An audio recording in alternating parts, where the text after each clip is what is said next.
Hey YouTube, in this video I'll be giving an advanced guide towards plyometrics training for sprinting.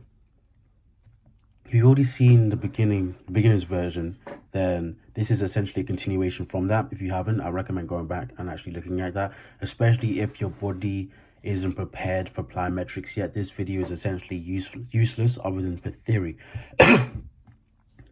But beyond that, once you've gone to the stage where plyometrics is essentially easy, not so much the harder stuff but the easier stuff, and the harder stuff is staying hard and is not improving, then you're gonna have to change the way you've done your training so far, purely because your body, like in most circumstances, has adapted towards what it's been given. You can't do the same thing over and over and over again and expect you to always get adaptation from your body. It's just like if you do bicep curls with like 10 kg weight and you do 3 sets of 10 and do this for months and do this for years, after a while you're not really going to be getting much other than maintenance from this. So you're going to have to change. You're going to have to either increase the reps, increase the sets, or increase the weight, maybe even increase all of those. And it's the same thing with plyometrics.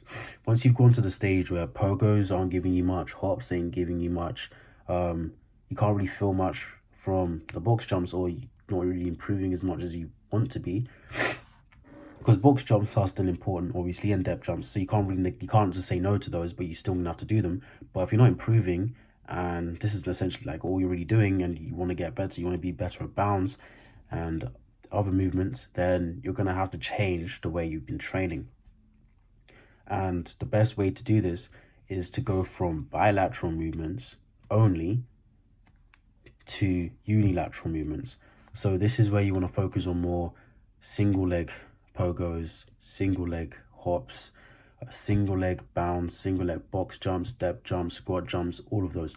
You want to do the exact same thing you did in the beginner's guide that I gave, but in the advanced, in an advanced way with just unilateral movements. Reason being is, now that your body's gotten used to doing plyometrics, it's adapted and you're not really getting much from any of it anymore.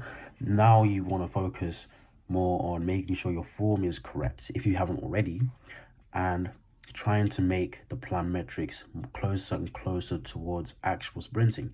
Because like in all things you do, the focus should be on making it as close closer mimicking sprinting as possible.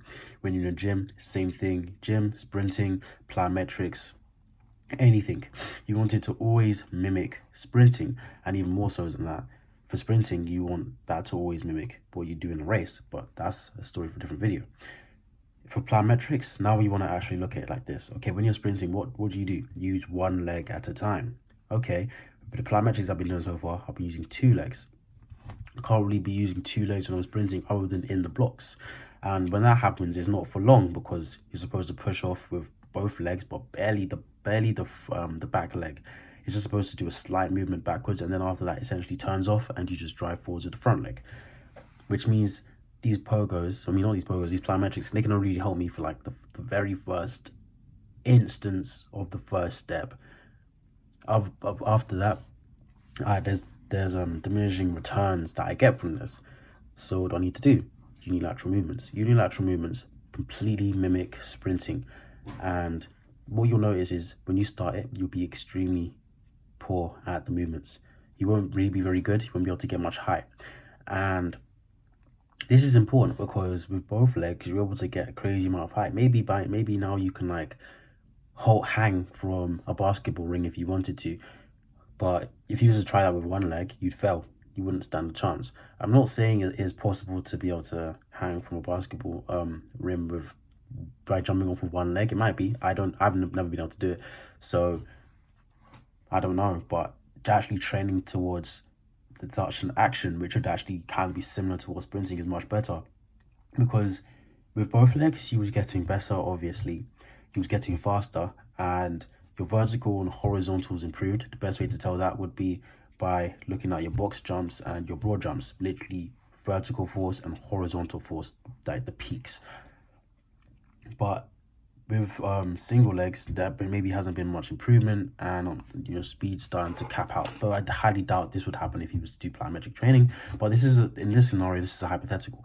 Now you need to find something that's more intense. You need to up the weight, up the quality, up the quantity, or up the sets. And the best way to do this, because plyometrics doesn't actually let you do that to a certain degree, would be to switch to unilateral training. And what you'll notice is you're really poor, well, like I said, but when you start to get better, each inch you gain will quickly show up on the track, purely because it's so similar to sprinting. It can't not.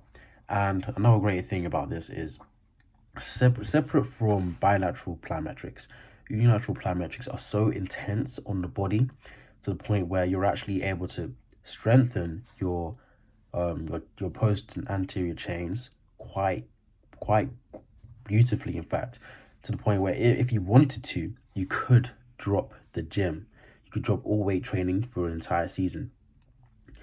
And this is a bit of an iffy one, purely because you can, you can't.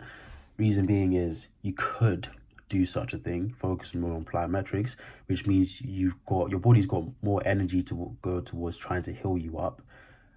And by training in the gym, you actually relatively slow yourself down, depending on what you're doing, but you generally tend to slow yourself down because it just increases the muscles in a slow twitch manner, which you need to quite quickly convert to fast twitch, or there's just no adaptations, and it just fatigues you. And you can't, because if you don't do this training in the gym, you're going to lose your muscles, which means you're going to get slower anyway. It's a bit of an iffy one. You just can do maintenance work in the gym, or you can just stay the same thing but just make sure you do the plyos. This is all down to personal preference, obviously, but it is a question that you should ask yourself at this point. Should I continue doing gym training completely, and with that being my main focus, or should I just like have it as maintenance and just focus on plyometrics? This is only a question, however, if you're a slower individual. So I'm talking you haven't gone sub 11 seconds yet. This would be the time where it's like, okay, I've been doing a lot of training in the gym and been seeing progress, but it's quite slow. At the rate I'm going, I might not even be able to go sub 11 before my time sprinting ends, or I might be too old. So you might actually want to look at, okay, maybe I need to focus on the plyometrics. Because like I said in the other video, plyometrics, the main goal is force production and focusing on the stretch shortening cycle. These are the two main things that they do, and essentially just convert the power you got in the gym into power you can use on the track. And if you're extremely strong in the gym, especially if you're extremely strong in the gym but you're slow, the main focus here, in my opinion, would be to look at plyometrics mainly. Because if you're really good in the gym and you're slow on the track, you haven't done this conversion from gym power to sprint power, which means you're going to have to figure out how to do that, and the only way is through plyometrics. Continue your work in the gym, it's just going to increase your power there, but make you slow on the track. So you're going to have to switch over to making this sprint power. And this might take a while, 1 or 2 seasons. But once you've converted it and you've finally gone sub 11, you can go back to the gym. And over that period of time, you most likely realize that the volume you was doing in the gym was too much. So you're just going to be doing less anyway. And you're going to be focusing more on movements that are actually going to be benefiting you. So like this is stuff like Olympic weightlifting, box, not just box squats, but just any movement where you try and do the movement as quickly as possible. This would be your focus if it isn't already. If it is already and you're still slow, then you already know you're going to have to switch over, because you were progressing, but progressing there is great, but if you're not progressing in sprinting, this is a problem that you need to fix, because you're doing it for sprinting. And if it's making you slow, then you're going to have to fix that. And the only way to fix that is to drop it, not entirely, but for a certain period of time. Once you get faster, you can bring it back, and you'll probably be able to bring it back in a more sustainable quantity for sprinting, not just for your body, because your body can probably take a lot more than what you give it, but you will be fatigued. Your central nervous system will start to fail you as you try to sprint later on in the day, if that's what you've done first, or later on in the week, depending on how much you've done it.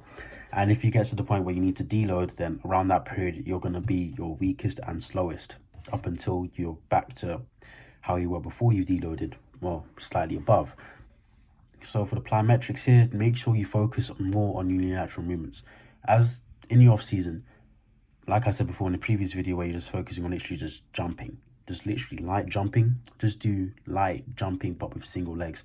So literally it's the same things but just with one leg, or you can even do more. You can now your body's a bit more stronger, so you can do light pogos as well with single legs.